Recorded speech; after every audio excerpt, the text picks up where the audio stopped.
yesterday. Today is all about the business. I mentioned the Blauw-Swart after their opening day loss. That seemed to have galvanized them. 2 wins on the bounce. So them sees them 1 game away from the final. While the Russians, who started with a draw against tournament favorites Wits, they've been ice cold, they've been unshaken, they were stirred into action, led by that man, their skipper, Ilya Bryskov. Watch out for his hard running, watch out for his leadership. Ultimately, his quality has been telling on the road to the 2018 Future Champions final.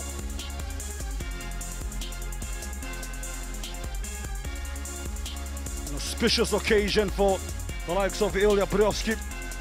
There's a 1 goal to his name, a wonder goal at that. Perhaps you may have caught a glimpse of in the highlights there. His opposite number, Charles de Colatarda.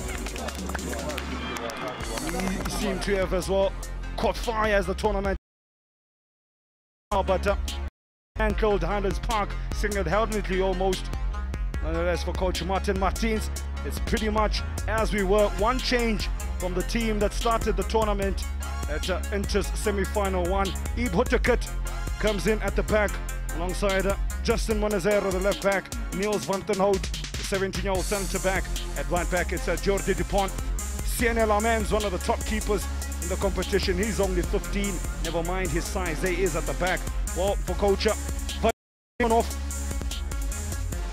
he's made a couple of changes. Arsene Leveshki comes in at left back. Nikita Morganov, the big wall of Russia, he continues his impressive participation in the tournament. Next, alongside Ruslan Litnivov, the skipper Boyovsky to provide the steal. Bakalok, Sinikvatin in midfield, Iosov, Popovarkin and Veselin, the 3 just behind Ilya Pradesh, who dons the number 10 jersey. This is a team on the up. This is a team that put 5 against Black Africa Hopso to ensure that they qualified for the semi-finals. Locals of Soweto been treated to a European experience that they're probably not used to seeing on a daily. It's a French versus a Russian. It's the Blauw-Swart against the walls of Moscow. There we go, Kevin Lamans leading the charge, being the most vocal of any man in blue there. Kevin Lamans, so much pressure is going to be on him alongside the skipper, Charles de Catalare. Let's see what the Russians had to come up with. Not as boisterous as the Belgians, but nonetheless confident. I am sure, quiet confidence as the skipper, the 17-year-old Charles de Catalare against the Ilya. Tournament has a big future ahead of him. It does the 16-year-old Bryskov. One shot for his hard work in midfield, looking to provide goals for that man Ilya Pradesh. And 2018 Future Champs Gauteng semi-final 1. Now off, we have a lift-off. A game that has so much on the line for one of these 2 teams. You can see them make a history and win the competition for the first time. Early pressure already on Niels van den Hout. Of course, I am not alone. Alongside me, I'm joined by the ever suave, the ever swagged out man who knows a thing or two about football, the past master, even though he's still very much present, Siyabonga Nkosi. In what promises to be a thriller today, this first semi-final. 2 teams that are really looking to get themselves into the final, and they've put out their strongest teams, which is a sign that the 2 coaches, Coach Romanov and Coach Martin, really want to have a crack at this. Have a major crack at it. You can catch all the action as well. Don't forget, on YouTube, we are streaming live. Got you, Russia. We have you, Belgium, South Africa, Nias in Pete. Live on your World of Champions, all in the swagger of HD. Both teams contrasting styles. One thing that is a commonality between them, they're well-organized teams here. Very well organized, both of them. As you can see in the early stages, You know, SPARTAK have been looking for this in the previous game against Africa Hopso, and they found a few openings, just like they did now on the right, and they caused a lot of problems for Hopso. So I think Clubb Brugge have actually prepared for that, and they're going to make sure that they neutralize them, especially Munezero there on at left back, and also Dupont at right back. They're going to try and neutralize the wingers. A great point you raise about the likes of Munezero and Dupont. Another man they're going to look to neutralize is Mateus de Wolf, number 11. Really dovetails ever so nicely with Justin Munezero.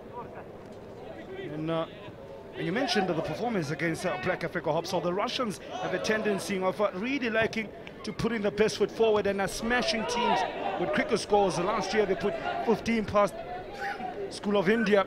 This year they've registered the highest win of the competition, 5-0 in that game that you referenced. Pace been shown there. On the wing by Nikita Ayuzov, another hard-working winner.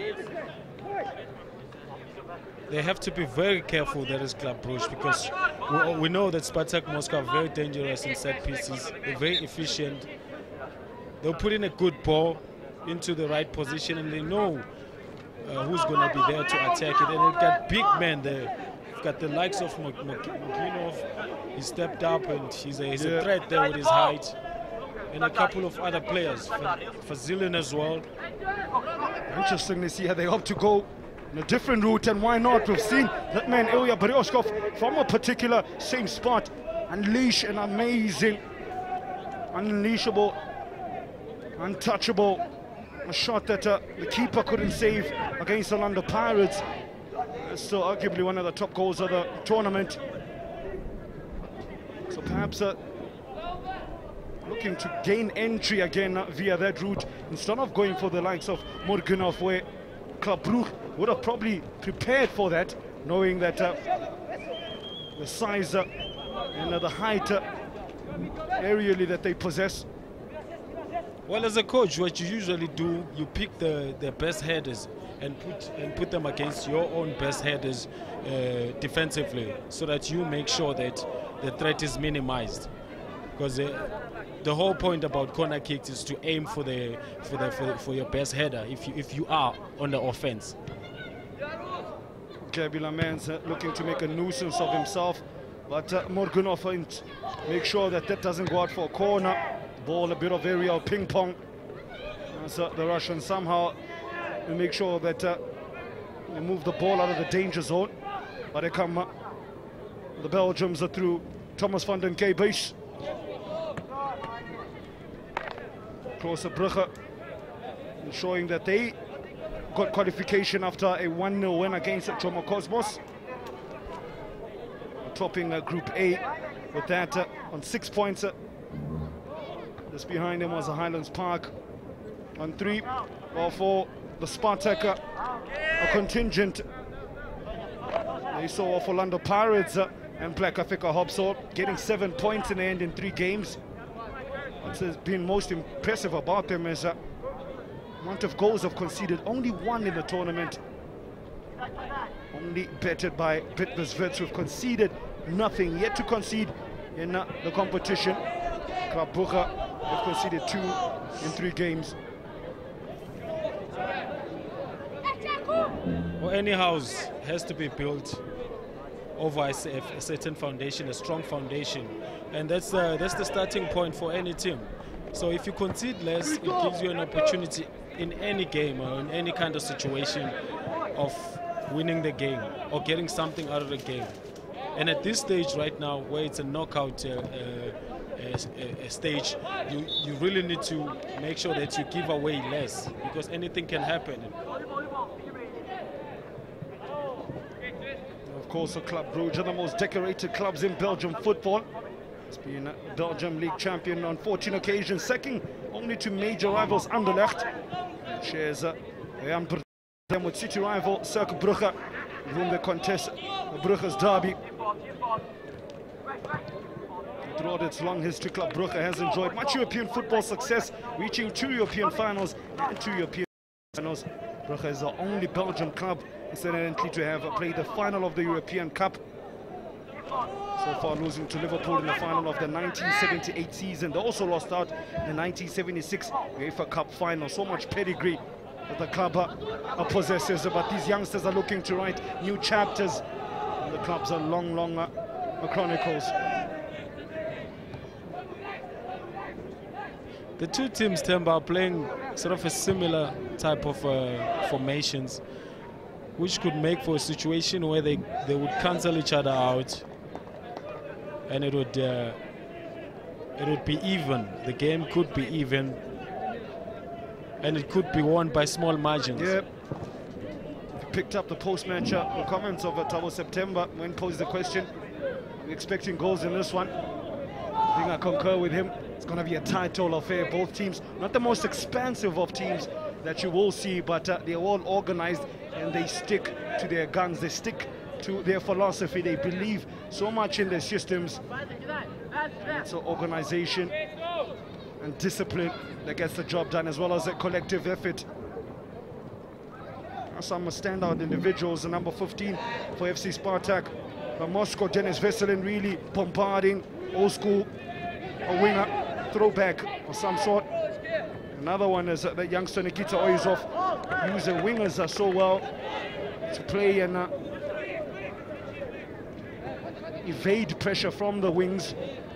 Well, for Clubb Brugge, the fullbacks are key. Monazero, De Point, Sia, mentioned them. Well, the main point of focus, Gebi Lamont, the floppy header, the striker. These are the main man in terms of the focal point up front. Now Pradesh gives the ball, and they to move forward through Dennis Veselin. High foot there that the referee spotted against that man. Final, Senagadian. That midfield is very tight, and they're looking to get the ball out as quick as they can, you know, to the front men. It's the approach of both teams. As we can see here, it's very tight, so you're going to have to be very good to maneuver your way around, and it has to move quick away out of the pressure zone. And both teams understand that, and they're trying so hard not to dwell on the ball and move it as soon as they can, because the runners are also anticipating a pass coming out. Talking about pass, how about that one to find Matthias de Wolf, kills it dead and looks to move it to the far post, looking obviously for Gebi Lamans. Instead, it ended up to his teammate Milan Vanica, the much smaller of the two targets that I'm sure Matthias de Wolf was aiming for. That's how they play here, headed to one wing to the other. You're giving a striker there's something to work with. You know, you say, okay, have a go, son, because you know you've got height, and you know you can fight, you can compete aerially. So let's just give you a test, you know, give you that little bit of opportunity, even if it's half a chance. There's a clear foul there on Arsene Levesky. Matthias de Wolf also doesn't shy away from tracking back and helping out his fullback. De Wolf, really an industrious winger. In fact, it's the battle of the wingers, if I really think of it. Matthias de Wolf, Thomas van den K-Base versus Nikita Ayasov and Dennis Veselin. Would be Brugge all the day be painted red and white. And also a battle, it's the battle of the midfield. Because like I said earlier on, it's very well guarded, it's very well controlled. So quick thinking is going to be an order of the day for the midfielders. Nice little sneaky pass around the corner from Oyaborovsky. Samuel Asoma. Samuel Asoma, what a lovely run. Up until the tackle stopped him momentarily, Nikita Murganov. It's a long way down for the big Russian. You know, that's why you see how organized these teams are. You know, if you slightly, if you push the ball too hard slightly, the next man is right there to make a tackle. You don't have that space, you don't have that amount of time on the ball. Oh, nicely done by Isov. Isov leaves Jordi De Pont searching for flowers. He goes on. And the youngster Isov slipped at the crucial moment. Really set it up nicely for himself. in the end would have, I'm sure, loved to keep it off. A decent cross in the box. They keep the ball alive. It's predation marked. What a tackle from Samuel Asoma. The more attacking minded of the midfield three for Clubb Brugge. Shying away from his defensive duties. We mentioned how well organized, how disciplined these two teams are. Was well on show there. And the trouble is caused by Nikita again, down the left. He's always troublesome, and DuPont is going to have his work cut out today again. Just like we saw the other day, in fact, on Wednesday. Wait for Dennis Wisselen to start getting into the game as well. 15 for Brugge, I beg your pardon, for SPARTAK Moscow. So it's double trouble, both sides. Of course, SPARTAK Moscow as well, coming to this competition steeped in much history and a lot of European pedigree. Having won 12 Soviet championships and a record 10 Russian championships, they're the country's most successful club, and the one that has won one of the biggest fan bases in Russia. Current head coach is Massimo Carrera. He sits second in the Russian Premier League behind Lokomotiv Moscow. It's 5 points behind the Moscow neighbors.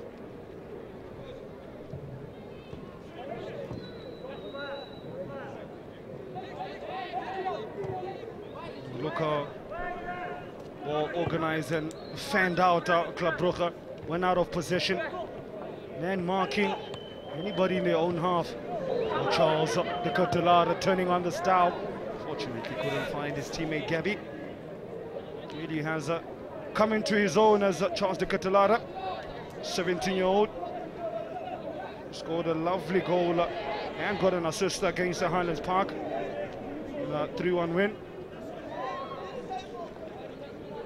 Bigovsky, the captain, seems to have a free role because he moves around all over the place wherever he wants to go. He seems to be their key man because they're looking for him to pull the strings there in the midfield.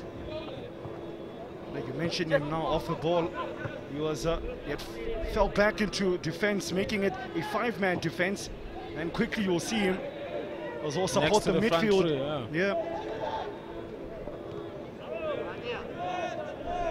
really impressive player as Bajovsky. Also has a goal to his name in the competition against Pirates that won the gold.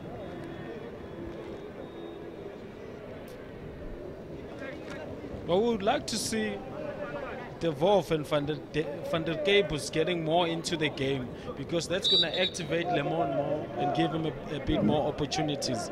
But they've struggled to make an impact thus far in the game. Yeah, the key players for them are the likes of Van der Keybus, ironically Van der Keybus, and Matthias De Wolf as well. Samuel Asoma probably the most talented of those players behind Gabi Loman, and he provides the focal point. He does tend to struggle when the likes of Van der Keybus and De Wolf don't get crosses in to him, but we have seen that he's more than capable as playing as a lone ranger up front, as it proved against Jomo Cosmos. They use him very well as a focal point, and he's not a player who likes to have many touches on the ball. He'll play 1 or 2 touches, he'll see the teammates running off him. So, which makes the two very crucial, you know, very important in his game, because then they allow him to shine. He is Nederan spotted that there was space just next to Ruslan Litvinov.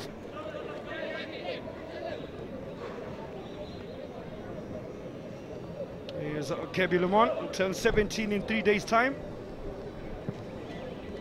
He would love to get himself an early birthday present with a future champs medal, as well as getting his hands on the trophy, just to make the trip back to Belgium that much sweeter. A big switch to the man you mentioned, Thomas Van der Keybus, to find him all, but quickly closed down. Russian defender Van der Keybus though does get a shot away. Well positioned was Daniel Yarosov. Nothing wrong with that. I think it gives you confidence when you have a shot on target. because then you get more in the game. And we're gonna hope that he has more impact down the left, because he's been neutralized thus far by Popravkin. Well, Brugge has done well to neutralize Dennis Vesselin. Keep helping on about the number 15. Watch out for him when he finally does, if he does, come to life. He really is a hard-working, old-school type winger. Done well just to shut up shop on him. I'm sure he doesn't do the business on the right-hand side of Clubb Brugge. Gabi Lemone is a moppy-headed one.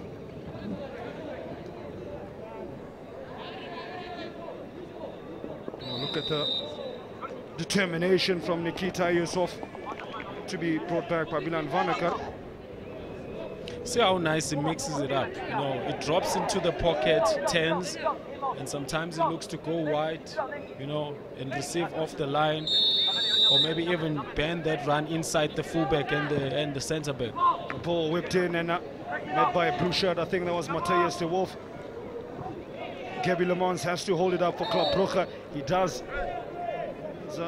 The Russians lured into a cheap foul there, because had Lemons been able to bring the ball under his control, he still had to do a lot of work. There were two defenders waiting for him.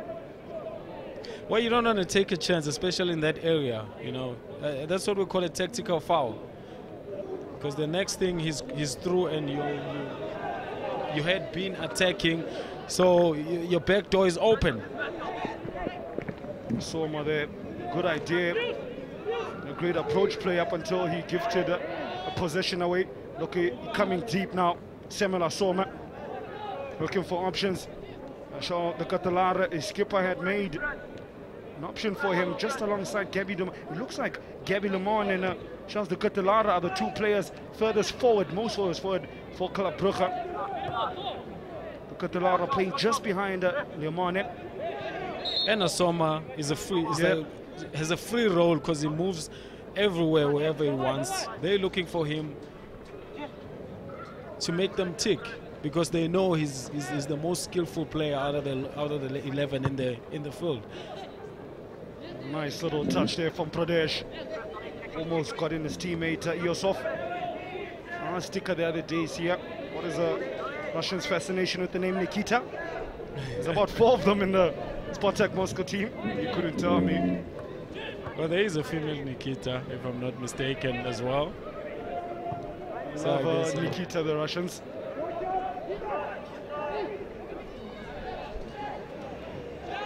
Niels van den Donhout looking for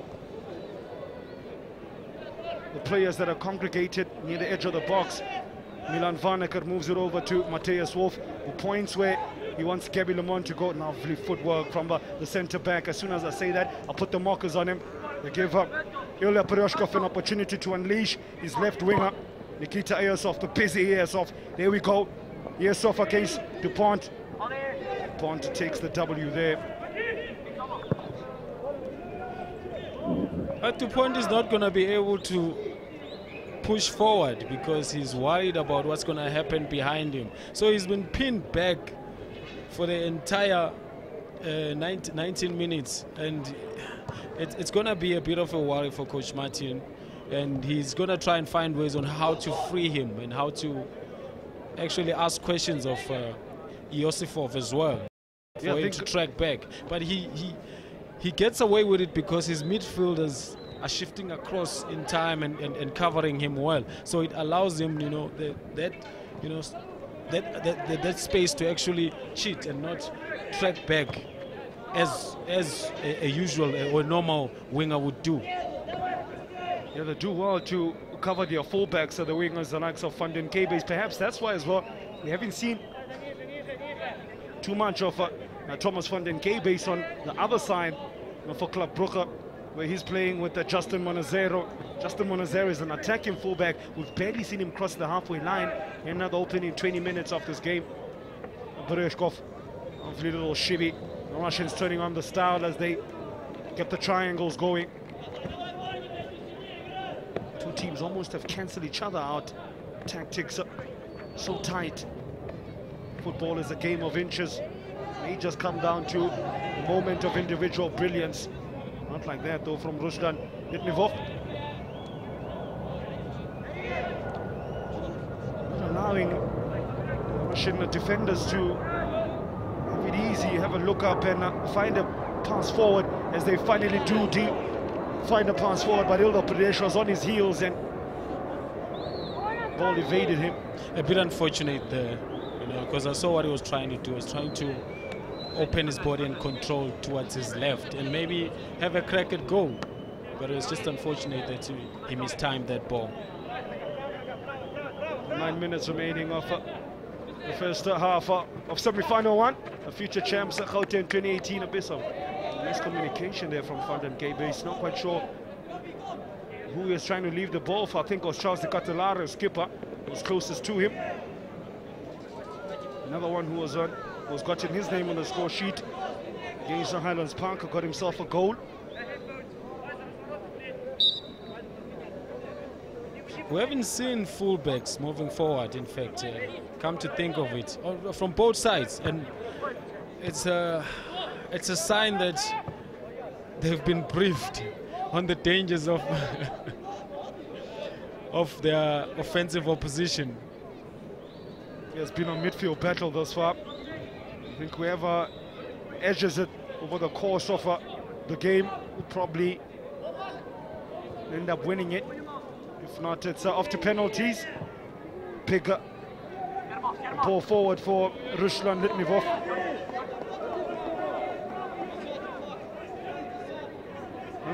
Speaking of fullbacks, that was Arnesh Leveshki for the first time making a foray forward. A surge forward, yes. Yep. But it was well controlled by Clubb Brugge.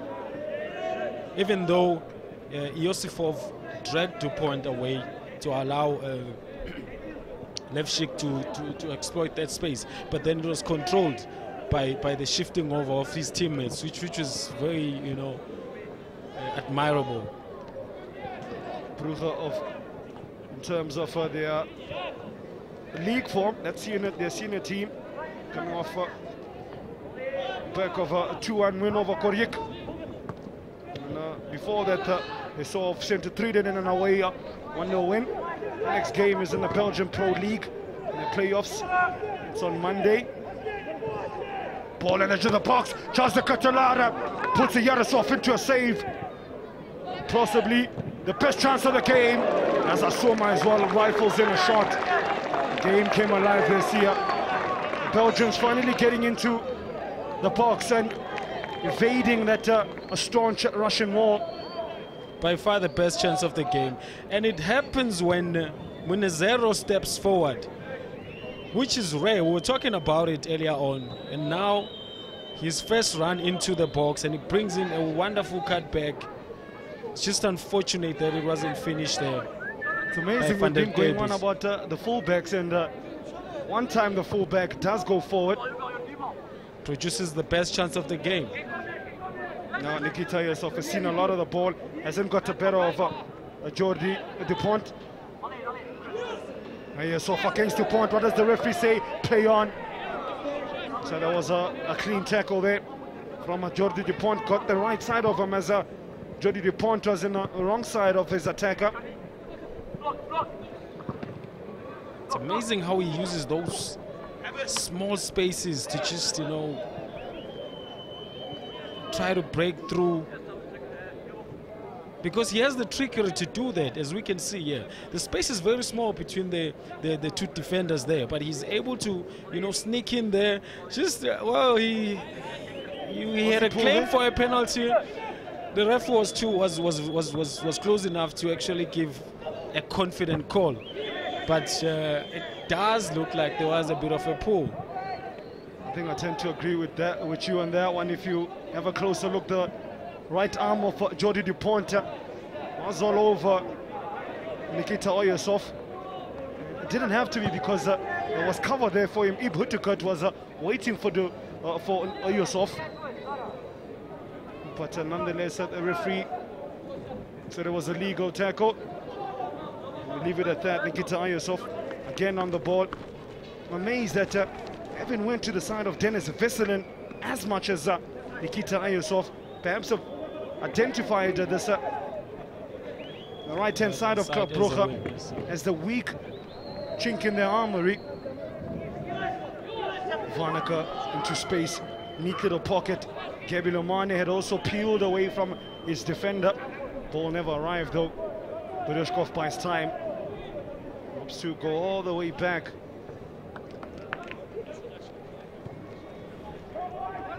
I've been observing the rotation that occurs in that middle of the park from both teams.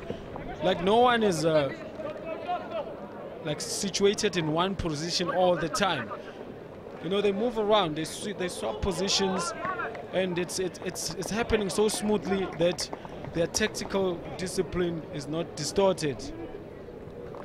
And that's great awareness from the players and great focus, because that takes great focus to know when your teammate has moved to the other side and then you shift across, you get into his position. So that's great tactical discipline. And both sides have done that very well. And an indication of that is 3 goals conceded between the two teams in 6 games. I think in there lies your answers to why tactical discipline has been of the highest pedigree. 3 minutes remaining of the first half, that's flown by. It's been a tough old tactical battle between the combined powers of Vadim Romanov and his coaching staff, and Martin Martins with his wise men on the technical bench. For Clubb Brugge, it might just come down to either mistakes here or moment of brilliance. Might just separate these very evenly stacked up teams. There has been signs of a goal coming. Even though the game is tight, but there has been signs. We've seen a few times Nikita getting into dangerous positions, probing.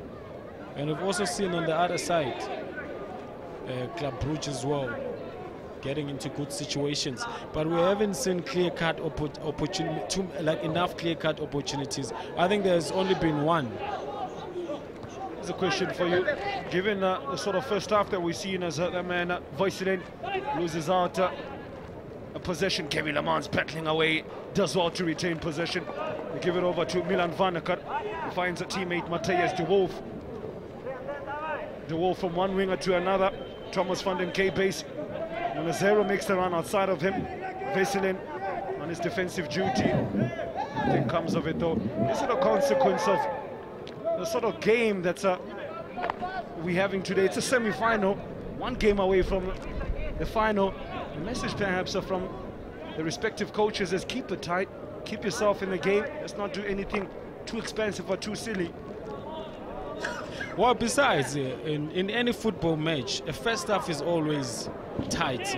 You know, it's only in the second half where there's openings, more openings, and the game stretches a bit. Because in the first half, everyone is still 100% concentrated. Even though players do make mistakes, you know, or you get some brilliant play and then it ends up in a goal. But in most cases, players are very concentrated and players are applying the tactics properly and you know, carrying out the coach's instructions 100%. So only in the second half where the levels drop. And the levels are going to have to go up a notch in the second 30 minutes if we are to avoid penalties. These two teams evenly matched. It's been a tough old tactical battle. The likes of Ibhudukat have been on their A game. It's been a game dominated by defensive discipline, solidity, and as well as grit. More than wonderful, expansive football. The half-time break, Clubb Brugge taking on SPARTAK Moscow in the fight of the European superpowers. As we find ourselves, it's as we were, another 30 approaching at a half-time break. It's a tough old battle. Something has to give if one of these teams is to make it their way to the finals. 0-0.